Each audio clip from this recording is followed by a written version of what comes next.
ఇండియాది dead economy అన్న Trump వ్యాఖ్యలపై యావత్ భారతీయులు ఫైర్ అవుతున్నారు.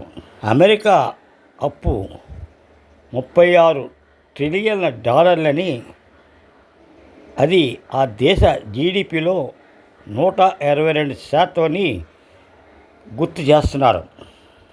IMF అంచనాల ప్రకారం 2025లో భారత్ వృద్ధి రేటు 6.4% ఉండగా అమెరికాది కేవలం 1.9% ఉందని అంటున్నారు. క్లిష్టమైన ఎన్నో సంక్షోభాలను దాటుకుంటూ భారత్ స్థిరమైన ప్రగతి సాధిస్తోందని చెబుతున్నారు. ఇది ఇలా ఉండగా ట్రంప్ భారత్ డెడ్ ఎకానమీ వ్యాఖ్యలపై ప్రధానమంత్రి మోడీ పరోక్షంగా కౌంటర్ ఇచ్చారు. ప్రపంచంలోనే 3వ అతిపెద్ద ఆర్థిక వ్యవస్థగా ఎదిగే దిశగా భారత్ పరుగులు పడుతోందని, ఇప్పుడు మన ఆర్థిక ప్రయోజనాలపై మరింత అప్రమత్తంగా ఉండాలి అని ఆయన అన్నారు.